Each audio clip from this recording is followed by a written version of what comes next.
اعوذ باللہ من الشیطان الرجیم بسم اللہ الرحمن الرحیم نحمده ونصلی علی رسولہ الکریم اما بعد ان اللہ وملائکتہ یصلون علی النبی یا ایہا الذین آمنوا صلوا علیہ وسلموا تسلیما اللہم صلی علی سیدنا و مولانا محمد وعلی آلہ واصحابہ افضل صلواتک وعلی معلوماتک وبارک وسلم اللہم صلی علی سیدنا محمد النبی الامی الذی قرنت البرکتہ بذاتہ ومحیاہ وتعت العوالم بطیبہ وذکرہ ورحیہ۔ برادران کریم، الحمدللہ ثم الحمدللہ، اللہ تعالیٰ کا بے انتہا فضل و کرم ہے کہ اس نے ہمیں مسلمان بنا کر پیدا فرمایا اور ہمیں پیدا ہونے کا فخر عطا فرمایا۔ الحمدللہ، یہ فخر رشک انبیاء نکلا۔ مزید برائے کرم کہ اس نے ہمیں اپنے اولیاء کے دامن سے وابستہ فرمایا، قرآن جیسی نعمت عظمیٰ سے ہم کو سرفراز فرمایا اور تجدید ایمان کی خاطر ہمیں یہاں جمع فرمایا۔ الحمدللہ، اللہ تعالیٰ کا بے انتہا فضل و کرم ہے کہ ہمارا جو تسلسل ہے جاری ہے، لاک ڈاؤن ہو، نارمل حالات ہو، الحمدللہ ہم اپنی محفل کو ناغہ نہیں کر رہے، محفل میں پابندی کریں، محفل کو برقرار رکھے ہوئے ہیں۔ انشاءاللہ ثم انشاءاللہ اللہ تعالیٰ اس محفل کی برکتوں سے ہم کو مالا مال کرے گا اور جو منشاء حق ہے اس منشا کو ہم پورا کرتے ہوئے آہستہ آہستہ دنیا سے گزر جائیں گے انشاءاللہ، تو پھر ہم شہید کے درجے میں رہیں گے مرتبہ انشاءاللہ ثم انشاءاللہ۔ ہم جو دین کو سمجھنے کی ہم کوشش کر رہے ہیں کہ دین کیا ہے، دین کیسا ہے اور اللہ کے پاس دین کی کیا قدر ہے، اللہ کے پاس دین کی کیا اہمیت ہے، ہم دین کو سمجھے نہیں، ہم دین کو جانے نہیں، نہ دین کو سمجھنے کی ہم کبھی کوشش کی۔ ہم جو ہیں بالکل کیا بولنا چاہیے، ایک عام مسلمان ہیں، روٹین کام کرتے ہیں، یعنی نماز پڑھنا ہے نماز پڑھ لی، مسلمان ہے نماز پڑھنا ہے نماز پڑھ لیے، مسلمان ہے روزہ رکھنا ہے روزہ رکھ لیے، مسلمان ہے خیرات کرنا ہے خیرات کر دیے، اللہ تعالیٰ دولت سے نواز دیا، مسلمان ہے حج کرنا ہے حج کر دیا، زکوٰۃ دینا ہے زکوٰۃ دی، یعنی روٹین ورک ہم جو کرتے ہیں ہم روٹین ورک کر دے رہے ہیں، لیکن اس کے پیچھے چھپے ہوئے جو چیز ہے اللہ تعالیٰ کا کیا منشا ہے، اللہ تعالیٰ کیا منشا سے یہ چیزیں ہم کو دیا، ہم اس کو سمجھنے کی کوشش کبھی نہیں کریں۔ ہم کبھی بھی ایک کوشش نہیں کرے کہ اللہ تعالیٰ ہم سے کیا چاہتا ہے، کیا مطالبہ کرتا ہے۔ نماز کا اللہ تعالیٰ ہم کو حکم عطا فرمایا تو نماز کے پیچھے اللہ تعالیٰ کا کیا منشا ہے، نماز کے پیچھے اللہ تعالیٰ کا کیا منشا ہے۔ اللہ تعالیٰ قرآن میں ارشاد فرماتا ہے ان الصلاۃ تنہیٰ عن الفحشاء والمنکر، یعنی نماز انسان کو فحش کاموں سے اور برائیوں سے روکتی ہے۔ لیکن فی زمانہ ہم دیکھتے ہیں کہ کئی مساجد کے ائمہ، مقتدی نہیں، ائمہ مسجد کے امام جو مسجد میں نماز پڑھاتے ہیں وہ لوگ گناہوں میں ملوث ہیں، وہ لوگ غلط کاریوں میں ملوث ہیں، وہ لوگ چوری میں ملوث ہیں، کئی ایسے کاموں میں ملوث ہیں، وہ تو امام ہیں۔ تو پھر اللہ تعالیٰ کا فرمان کیا غلط ہے؟ اللہ تعالیٰ جو ارشاد فرماتا ہے کہ ان الصلاۃ تنہیٰ عن الفحشاء والمنکر، یعنی بے شک نماز برے کاموں سے، فحشیات و منکرات سے انسان کو روکتی ہے، پھر وہ نماز تو کیوں نہیں روکی؟ یعنی نماز کی حقیقت کو نہیں جانے، نماز کی جو حقیقت ہے، نماز اللہ تعالیٰ سرکار نے کیا ارشاد فرمایا کہ الصلاۃ معراج المومنین، نماز مومنین کے لیے معراج ہے، یعنی اللہ تعالیٰ سے ملاقات ہے، وصل ہے، اللہ سے ملنا ہے، ہم اس کو نہیں سمجھتے۔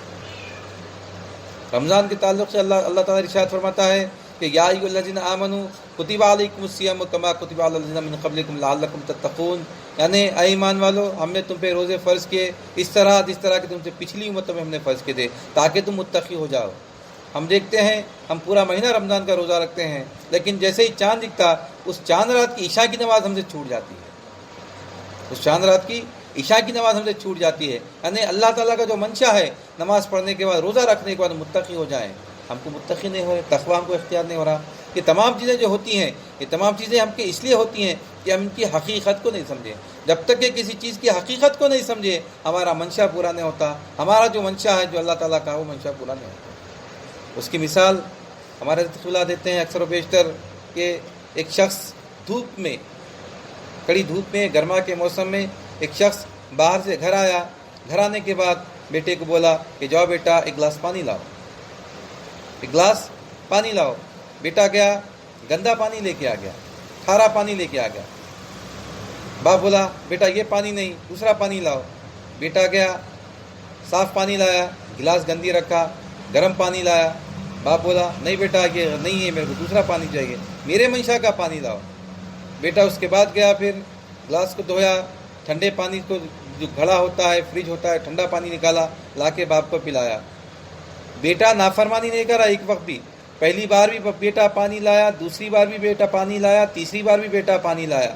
لیکن جو منشا باپ کا تھا, اگر پہلے وقت میں سمجھ جاتا وہ, یعنی باپ کا جو منشا تھا کہ دھوپ سے میں آیا ہوں, مجھے شدت کی پیاس لگی ہے, شدت کی پیاس ٹھنڈے پانی سے بجھتی ہے, باپ کے منشا کو اگر سمجھ جاتا انہیں, تو پہلی بار کا جو عمل ہے, عمل نہیں کرا, نہیں انکار نہیں کرا عمل سے, انہیں پانی نہیں لا تو نہیں بولا, لیکن باپ کے منشا کو نہیں سمجھا.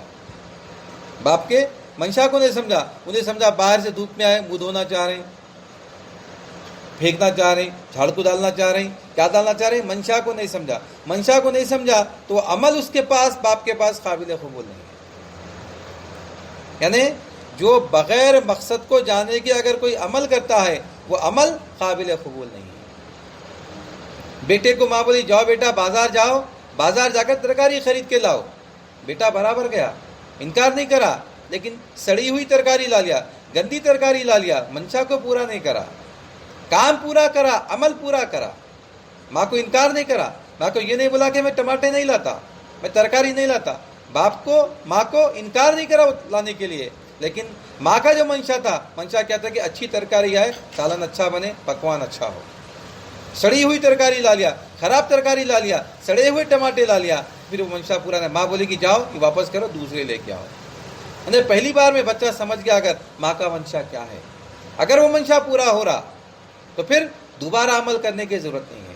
یعنی اللہ والے جو ہوتے ہیں, اللہ والے جانتے ہیں, ان کو یہ کہنے کی ضرورت نہیں ہے اللہ قبول کر لے. اللہ وہ جانتے ہیں کہ اللہ تعالیٰ کیسے عمل کو قبول کرتا ہے, وہ ویسے عمل کرتے ہیں. یہ دین میں شامل ہے. تو ہم دین کو سمجھے نہیں, دین کیا ہے, دین کو ہم سمجھے نہیں. دین عام طور پہ جو سمجھتے ہیں دین کیا ہے, کسی سوال کرے دین یعنی اسلام, اسلام یعنی دین, دین اسلام ہے, اسلام دین ہے. نہیں, اللہ تعالیٰ نے ارشاد فرمایا ان الدین عند اللہ الاسلام, یعنی بے شک اللہ کے نزدیک دین اسلام ہی ہے. اسلام کیا ہے وہ ہم کو معلوم ہونا ہے, وہ دین ہے. حقیقت میں اسلام جو ہے دین کا ایک حصہ ہے. اس کی بڑی تفصیل ہے. تفصیل جو ہے وہ حدیث جبرائیل سے ثابت ہے. حدیث جبرائیل میں اللہ تعالیٰ جبرائیل علیہ السلام کو بھیج کر سمجھایا, بتایا کہ دین کیا ہے. دین کیا ہے اللہ تعالیٰ اپنے بندوں کو سکھایا ہے. کس کے ذریعے؟ جبرائیل علیہ السلام کو بھیجا, کس کے پاس؟ سرکار دو عالم صلی اللہ علیہ وسلم کے پاس بھیجا, تاکہ اس کے بندے, اللہ کے بندے دین کو سیکھیں, دین کو سمجھیں, اس پہ عمل کریں, اس کے منشا کو پورا کریں, اس کے منشا کو پورا کریں. حدیث جبرائیل کیا ہے؟ حدیث جبرائیل کو ام الاحادیث کہا جاتا ہے, اس کو حدیث قدسی بھی کہا جاتا ہے, اور تصوف کی بنیاد بھی یہی ہے. دین کی حقیقت یہی ہے. دین کی یہ نہیں, اس کا کوئی انکار نہیں کر سکتا. اس کے لیے اس کے انکار کا کوئی جواز نہیں ہے, کیونکہ یہ تمام جگہ پہ یہ احادیث ہم کو ملتی ہیں. حدیث جبرائیل کیا ہے؟ بڑی طویل حدیث ہے. یہ حضرت ابو ہریرہ رضی اللہ تعالیٰ عنہ سے مروی ہے, عمر فاروق رضی اللہ تعالیٰ عنہ سے مروی ہے کہ آپ فرماتے ہیں کہ ایک مرتبہ سرکار دو عالم صلی اللہ علیہ وسلم صحابہ کے جھروٹ میں تشریف فرما تھے کہ ایک شخص سرکار دو عالم کے پاس تشریف لایا. تمام لوگ مدینے کے دیکھے کہ وہ جو شخص جو تھا وہ بالکل سفید لباس میں تھا اور مدینے کا نہیں تھا. یعنی مدینہ اس وقت جیسا تھا, عام طور پہ دیکھیے اب محلے کے لوگ ہیں, محلے کے لوگ ایک دوسرے کو جانتے ہیں, کوئی نیا شخص آیا تو پہچان لیتے کہ محلے کا نہیں, باہر کا ہے. گاؤں کے لوگ تمام ایک دوسرے کو جانتے ہیں, پہچان لیتے ہیں کہ یہ باہر کا شخص ہے, گاؤں کا نہیں ہے. تو ویسے ہی مدینہ اس وقت بھی چھوٹا تھا, تمام لوگ ایک دوسرے کو جانتے تھے, سمجھ گئے کہ باہر کا آیا ہوا ہے. لیکن حیرت زدہ یہ تھے کہ باہر سے اگر آیا ہے تو اس کے لباس پہ سفر کے آثار نہیں تھے. یعنی پرانے زمانے کا جو سفر, اونٹوں پہ پیدل جو سفر کرتے تھے, یعنی دھول گرد ریت جو جسم پہ کپڑوں پہ اڑ کے جو کپڑوں کو گندا کر دیتی تھی, جسم کو میلا کر دیتی تھی, ویسے کوئی آثار اس شخص پہ نہیں تھے. بالکل حیرت زدہ تھے. وہ شخص آیا, سرکار دو عالم وسلم کے قریب بیٹھ گیا, آہستہ آہستہ بڑھ کے سرکار وسلم کے زانوں سے اپنے زانوں کو لگا کے بیٹھ گیا, اور سرکار دو عالم وسلم نے ارشاد فرمایا کہ مل اسلام یا رسول اللہ, اسلام کیا ہے یا رسول اللہ, اسلام کیا ہے یا رسول اللہ. سرکار نے ارشاد فرمایا کہ تو اس بات کی گواہی دے کہ لا الہ الا اللہ محمد رسول اللہ، اور نماز قائم کر، زکوٰۃ ادا کر، حج ادا کر اور روزے رکھ، یعنی اسلام کے جو ارکان ہیں، اسلام کے ارکان پر آپ نے فرمایا۔ تو وہ جو شخص تھا اس نے فرمایا صدقت یا رسول اللہ، یعنی یا رسول اللہ آپ نے سچ فرمایا۔ تمام صحابہ کرام اچنبھے میں پڑ گئے، استعجاب میں پڑ گئے کہ سوال کرتا ہے پھر جواب کی تصدیق کرتا ہے، ایسے کہ جیسے کہ جواب جانتا تھا، یعنی سوال کرنے کا منشا اس کا یہ ٹیسٹنگ کرنے کا ہے کیا، یعنی صدقت یا رسول اللہ، سچ فرمایا یا رسول اللہ، آپ نے اس بات کو سچ فرمایا، یعنی اس نے اس بات کی تصدیق کی۔ پھر اس شخص نے سوال کیا کہ مل ایمان یا رسول اللہ، ایمان کیا ہے یا رسول اللہ؟ تو سرکار نے ارشاد فرمایا کہ تو ایمان لا اللہ پر، آمنت باللہ و ملائکتہ و کتاب و کتبہ، یہ اللہ سرکار نے ارشاد فرمایا، اور یوم آخرت پہ ایمان لا، والملائکتی و کتبہ والیوم الآخر، یوم آخرت کے دن پہ ایمان لا۔ اور ایک روایت میں سرکار نے ارشاد فرمایا کہ ایمان کیا ہے یا رسول اللہ؟ تو سرکار نے ارشاد فرمایا اقرار باللسان تصدیق بالقلب، یعنی زبان سے اقرار کرنا اور دل سے تصدیق کرنا، یہ ایمان ہے۔ پھر وہ شخص نے فرمایا صدقت یا رسول اللہ، پھر تمام صحابہ پریشان ہوئے کہ اس بات کی تصدیق کرتا ہے، صدقت یا رسول اللہ، یا رسول اللہ آپ نے سچ فرمایا۔ اس کے بعد اس شخص نے سوال کیا، تیسرا سوال کیا کہ مل احسان یا رسول اللہ، احسان کیا ہے یا رسول اللہ؟ تو سرکار نے ارشاد فرمایا کہ ان تعبد اللہ کانک ترا فان لم تکن ترا فانہ یرا، یعنی تو عبادت ایسی کر جیسے تو اللہ تعالیٰ کو دیکھ رہا ہے، اگر ایسا نہیں کر سکتا تو اس بات کا احساس رکھ کہ اللہ تعالیٰ تجھ کو دیکھ رہا ہے، یعنی اللہ کو دیکھنے کی عبادت کر، اللہ کو دیکھ کر عبادت کر۔ اللہ کو دیکھ کر عبادت کیسے کی جاتی ہے؟ جب انسان اللہ کو دیکھ کر عبادت کرتا ہے، جب انسان اللہ کو دیکھ کر عبادت کرتا ہے تو زمانے سے وہ بے پرواہ ہو جاتا ہے، زمانے سے بے پرواہ ہو جاتا ہے، اس کو اس بات کی فکر نہیں رہتی کہ زمانہ اس کو کیا دیکھ رہا، کیسا دیکھ رہا۔ اللہ کو دیکھ کر عبادت کرتا ہے، اور اگر دکھتا ہے اگر تو صرف اپنے آپ میں گم ہو جاتا ہے، صرف اپنے آپ کو سجانے میں سنوارنے میں لگ جاتا ہے، اپنے آپ کی فکر میں لگ جاتا ہے۔ یہ دکھنا ہے، اللہ تعالیٰ کیسا دیکھنا چاہتا ہے بندے کو ویسا دکھتا ہے۔ تو سرکار نے ارشاد فرمایا انت عبد اللہ کانک ترا، یعنی تو عبادت ایسی کر جیسے تو اللہ کو دیکھ رہا ہے، اگر ایسی نہیں کر سکتا تو ایسی عبادت کر کہ اللہ تجھ کو دیکھ رہا ہے، اس بات کا احساس رکھ۔ اس شخص نے فرمایا صدقت یا رسول اللہ، سچ فرمایا آپ نے یا رسول اللہ۔ پھر اس شخص نے سوال کیا متی ساعۃ یا رسول اللہ، قیامت کب آئے گی یا رسول اللہ؟ سرکار دو عالم صلی اللہ علیہ وسلم نے اس وقت کے لیے کچھ سکوت فرمایا، اس کے بعد ارشاد فرمایا کہ اس معاملے میں سائل اور مسئول دونوں برابر ہیں، یعنی سوال کرنے والا اور جواب دینے والا دونوں برابر ہیں۔ سرکار دو عالم صلی اللہ علیہ وسلم نے یہ ارشاد نہیں فرمایا میں نہیں جانتا، سرکار نے ارشاد فرمایا کہ سائل اور مسئول دونوں اس معاملے میں برابر ہیں، یعنی جانتے ہیں، کیونکہ وہ جو شخص تھا جواب کی تصدیق کر رہا ہے، یعنی وہ شخص جانتا ہے اس کے جوابات، اس کا جواب بھی جانتا ہے، لیکن سرکار نے فرمایا میں بھی جانتا ہوں لیکن اس کا اظہار کرنا یہ مناسب نہیں۔ لیکن سرکار نے ارشاد فرمایا کہ میں کچھ نشانیاں بتا دیتا ہوں تم کو۔ کیسی نشانیاں؟ سرکار نے ارشاد فرمایا کہ ننگے پیر اونٹ چرانے والے بڑی بڑی عمارتیں بنا کے ایک دوسرے کے اوپر فخر کریں گے۔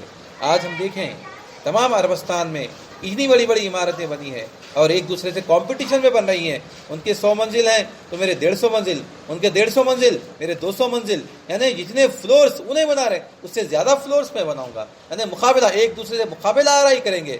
اور اولاد، یعنی لونڈی اپنے آقا کو جنے گی، یعنی اولاد ماں باپ کی نافرمان ہو جائے گی، ماں باپ کا انکار کر دے گی، ماں باپ کی نافرمان ہو جائے گی، ماں باپ کی ان کے پاس قدر نہیں ہوگی۔ اس کے بعد وہ شخص اٹھا اور چلا گیا۔ تو صحابہ کرام نے سرکار سے ارشاد فرمایا کہ اللہ کے رسول یہ شخص کون تھا؟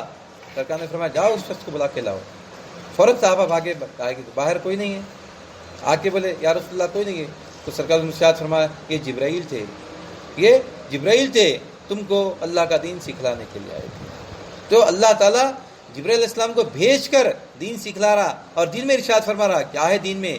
دین میں اسلام ہے، دین میں ایمان ہے، دین میں احسان ہے، یعنی اسلام کو سمجھو، ایمان کو سمجھو، احسان کو سمجھو، اگر یہ سمجھ گئے، اس پہ عمل کر لیے، یہ مکمل دین ہے۔ دین مکمل کیا ہے؟ دین مکمل اسلام ہے، ایمان ہے، احسان ہے۔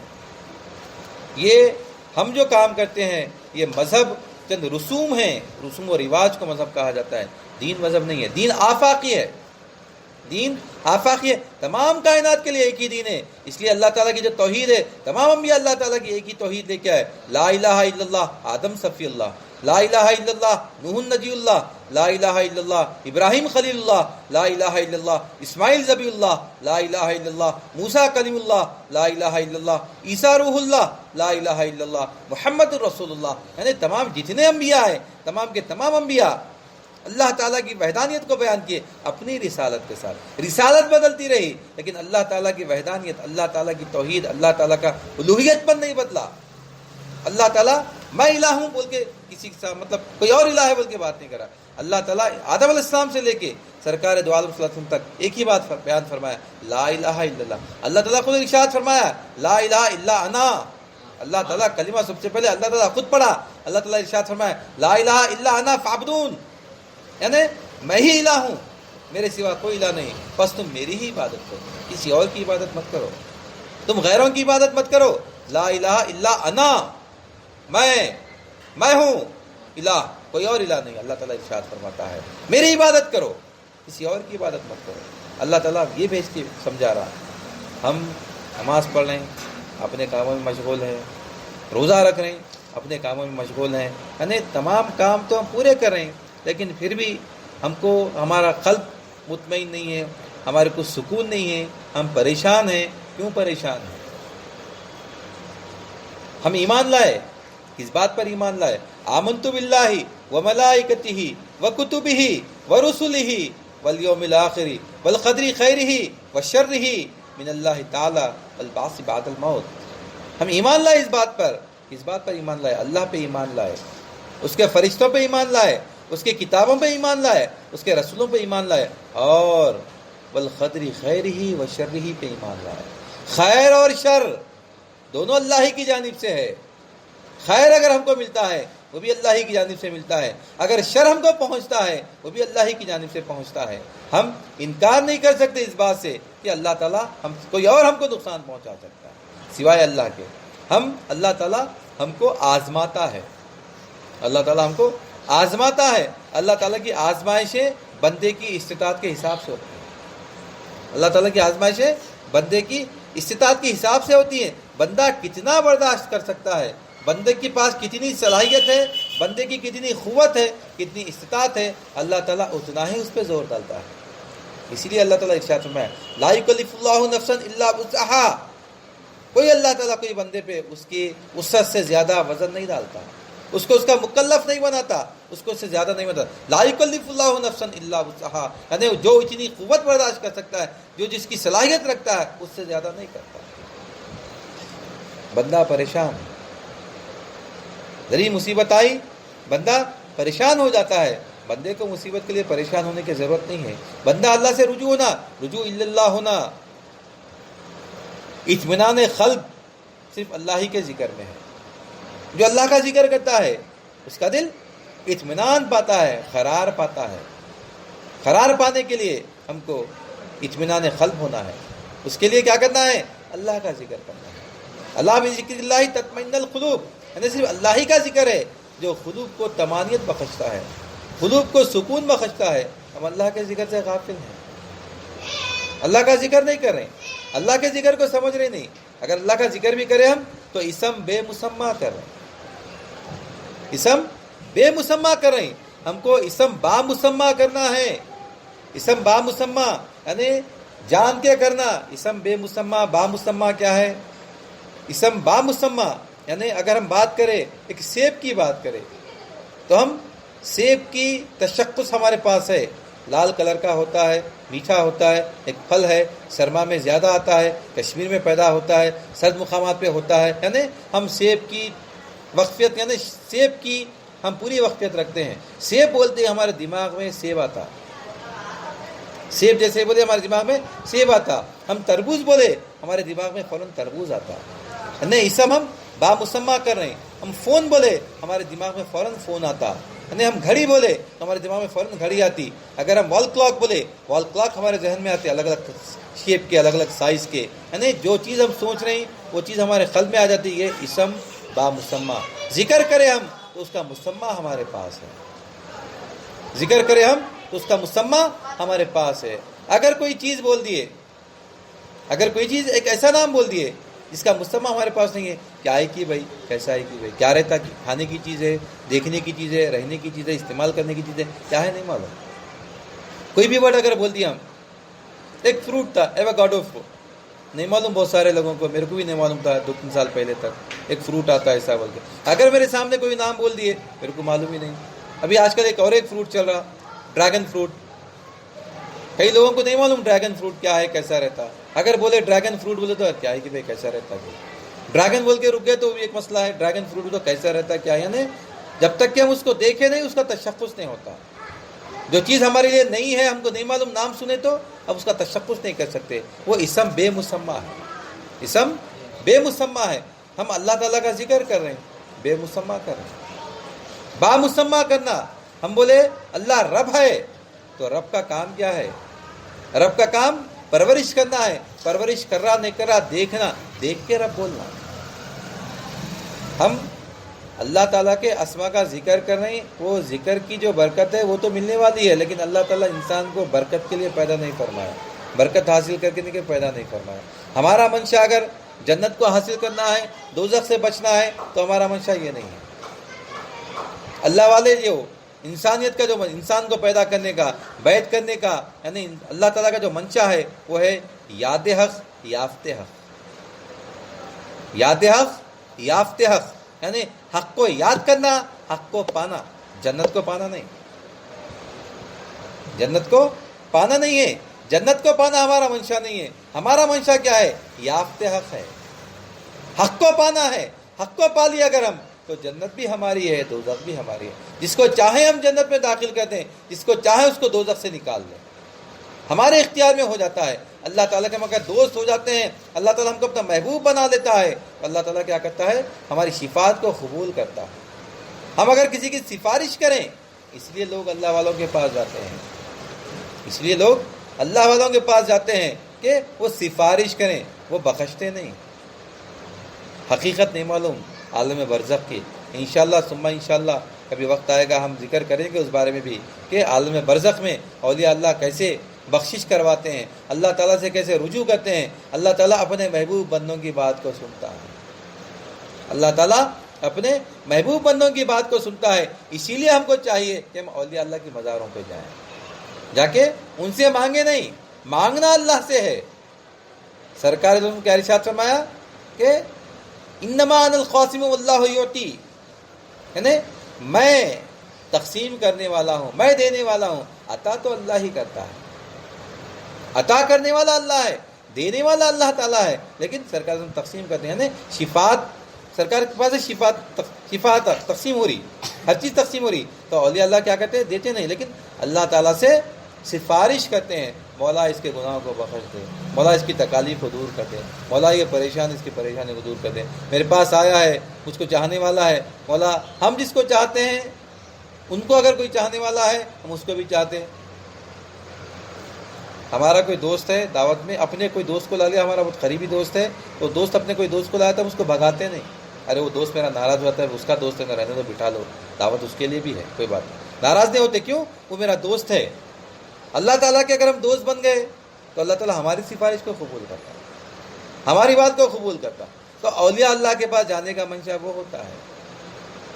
ہم زندہ ولی کے پاس جانے کی کوشش کرنا پہلے تو، اور ہم ایک نسبت حاصل کرنا. یہ جو تعلیمات ہیں، یہ جو علم ہے، یہ علم ایک نسبت سے ملتا ہے. نسبت کا اپنا ایک فیضان ہوتا ہے، نسبت کا ایک تعلق ہوتا ہے. وہ نسبت سے اللہ تعالیٰ علم عطا فرماتا ہے، وہ نسبت سے وہ لوگ سفارش کرتے ہیں. مریدی لا تخف غوث صغیر رضی اللہ تعالیٰ نے اسی لیے بولے کہ جو محبت کرتا ہے، جو میرا مرید ہے، جو مجھ کو حقیقت میں چاہتا ہے، یعنی میری خوشی کے، مجھ کو راضی رکھنے کے لیے میری باتیں کام کرتا ہے، اس کے لیے بولے مریدی لا تخف، تو خوف مت کر، میں بخشوں گا. آج کل لوگ اس کو پکڑ لے کے بیٹھ گئے، ہاتھ ہم بیعت کر لیے غوث صغیر رضی اللہ، یعنی حاضری سلسلے میں بیعت ہو گئے، کوئی ٹینشن کی بات نہیں ہے. اپنے دنیا کے کام پورے کریں گے، چوری برابر کریں گے، ڈاکے برابر ڈالیں گے، لوگوں کو برابر ستائیں گے، گالی گلوچ برابر کریں گے، یعنی جتنے برے کام ہیں پورے کریں گے.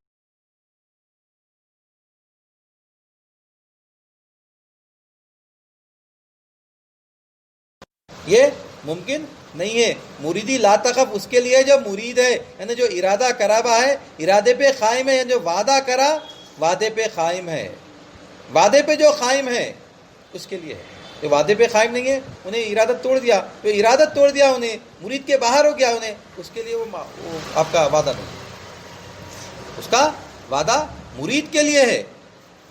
غوث تذکیر رضی اللہ تعالیٰ کا جو وعدہ ہے، مریدی لا تخف، یعنی میرے مرید تو فکر مت کر، خوف مت کر، میں بخشنے والا ہوں، میں بخشانے والا ہوں، یعنی میں سفارش کرنے والا ہوں، میں سفارش کرنے والا ہوں۔ کس کے لیے سفارش ہے؟ وہ مرید کے لیے سفارش ہے، ارادہ کرنے والے کے لیے سفارش ہے۔ کس بات کا ارادہ؟ یعنی جو باتیں کرے مرید ہوتے وقت، بیعت کرتے وقت جن باتوں کا ارادہ کرے اس پہ قائم ہے تو پھر ہم کو ملنے والا ہے۔ تو یہ تمام چیزیں دین میں، ہم دین کو سمجھے نہیں، دالیاں میں دین سمجھ کے بیٹھے ہوئے ہیں۔ ہم دین کو سمجھنا، دین کیا ہے، دین کیا ہے، کس کا ہے، کیسے ہے، دین کیا ہے، کیسا ہے، کس کا ہے، کیسے لانا، کیسے رکھنا، کیسے اس کی حفاظت کرنا، کیسے اللہ کے پاس لے جا کے اس کو پیش کرنا۔ دین اللہ تعالیٰ اپنے انبیاؤں کے ذریعے بھیجا، اور تمام کائنات میں اللہ تعالیٰ اپنا منشا رکھا۔ تمام کی تمام کائنات، تمام کی تمام جو جتنی مخلوق ہے، تمام کی تمام مخلوق عاجز آگے سب بولے کہ اے اللہ، ہم تیرا منشا پورا نہیں کر سکتے، ہم تیرا دین پورا نہیں کر سکتے۔ صرف انسان تھا جو بولا کہ میں تیرا منشا پورا کروں۔ اللہ تعالیٰ بولا کہ یہ جلد باز ہے، یہ جلد باز ہے، منشا پورا کرتا ہوں بول کے بولا ٹھیک ہے، منشا پورا کرنے کے لیے تیرے کو دو چیزوں کی ضرورت ہے، میں تجھ کو دیتا ہوں، اور تو منشا پورا کرتا ہوں بول کے وعدہ کرا، اس لیے تجھ کو میں اشرف بناتا ہوں، تمام مخلوق پہ تجھ کو فوقیت دیتا ہوں۔ ہم اشرف ہیں، ہم اشرف صرف اس لیے ہیں کہ اللہ تعالیٰ کو منشا کرنے کا، اللہ تعالیٰ کے منشا کو پورا کرنے کا ہم نے وعدہ فرمایا، اللہ تعالیٰ کے منشا کو پورا کرنے کا ہم نے ارادہ فرمایا، اسی لیے اللہ تعالیٰ ہم کو بولا اشرف ہے، تو سب تمہارے لیے دیتا ہوں، میں تمہارے لیے انتظام کرتا ہوں، تمام کی تمام چیزیں تم اس کے لیے مکلف ہے، تمہارے لیے تمام چیزیں تم استعمال کرو، میرے منشا کو پورا کرو۔ تو دین اصل میں کیا ہے؟ وہ اللہ کا منشا ہے۔ کیسا منشا ہے اللہ کا؟ اللہ تعالیٰ اپنا منشا کیسا پیش کرا بندوں کے سامنے، ہم کو سمجھنا ہے، ہم کو سیکھنا ہے۔ اس کے لیے کیا کرنا؟ ہم کوشش کرنا کہ ہم ایک پیر کامل کو تلاش کریں، پیر کامل کو تلاش کریں اور اس کے ہاتھ پہ بیٹھ کریں۔ اب پیر کامل کو ہم اپنے حساب سے تلاش کرتے ہیں، اپنے حساب سے تلاش کرتے تو ہم کیسے پہچان سکتے ہیں کون کیسا پیر ہے بول کے؟ کوئی ایک پیر کے ہاتھ پہ ہم بیعت کر لینا اور قائم رہنا، اس پہ پیچھے نہیں ہٹنا۔ یقیناً اللہ تعالیٰ بندے کی نسبت سے پیر کو کامل کر دیتا، مرید کی نسبت سے اگر پیر کامل بھی نہیں ہے، پیر کامل بھی نہیں ہے لیکن مرید کی نسبت اچھی ہے، اللہ تعالیٰ اس مرید کی نسبت سے پیر کو کامل کر کے پیر کے ذریعے وہ بندے کو علم دلاتا۔ ہم ارادہ کرنا، ہم کوشش کرنا، یعنی ہم انہوں ایسے ہے، انہوں ایسے، ہم کو 25 لوگوں پر حقیقت یہ ہے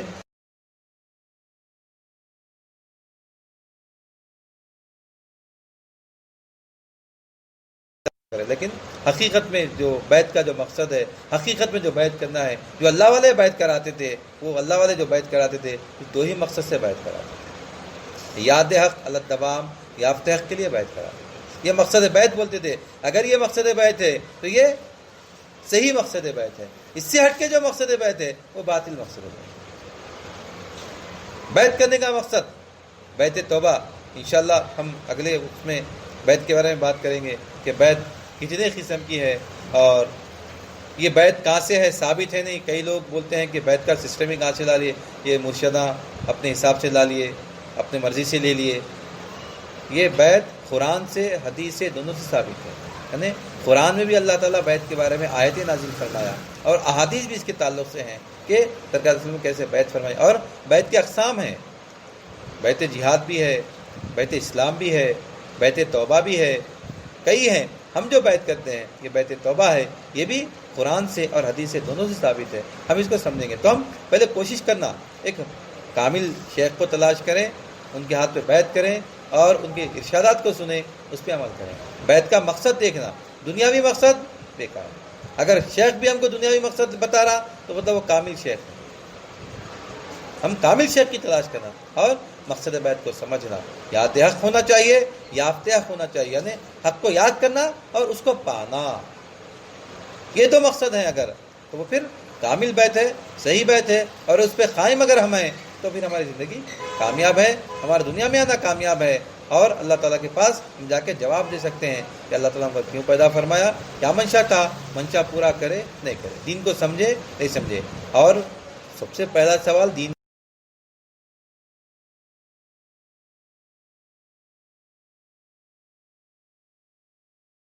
کیا ہے، دین کہاں پہ رکھنا، کہاں سے لانا، کس کو پیش کرنا۔ انشاءاللہ ثم انشاءاللہ اللہ حیات دے، زندہ رکھے، توفیق دے، تو آنے والے وقت میں ہم دین کو سمجھنے کی، بیت کو سمجھنے کی، بیت کیسا ہوتی ہے، دین کو، بیت کو آہستہ آہستہ ہم سمجھنے کی کوشش کرتے رہیں گے انشاءاللہ ثم انشاءاللہ۔ اپنی بات کو ختم کرتا ہوں، اللہ تعالیٰ سے دعا کرتا ہوں کہ یا الہ العالمین، جو کچھ بھی کہا گیا ہے، جو کچھ بھی سنا گیا ہے، کہنے والے کو، سننے والے کو دونوں کو سمجھ عطا فرما، ہر دو کے عمل میں اخلاص عطا فرما، ہمارے شیخ کا ہم کو، ہمارے شیخ کے علم ہی فیضان سے مالا مال فرما، ان کے نقش قدم پر چلنے کی توفیق عطا فرما۔ واسطے نبی کریم صلی اللہ علیہ وسلم کا ان اللہ و ملائکتہ یصلون علی النبی یا ایھا الذین آمنوا صلوا علیہ وسلموا تسلیما، اللهم صل علی سیدنا مولانا محمد وعلی آلہ واصحابہ افضل صلواتک وعدد معلوماتک وبارک وسلم۔ سبحان ربک رب العزة عما یصفون وسلام علی المرسلین، الحمد للہ۔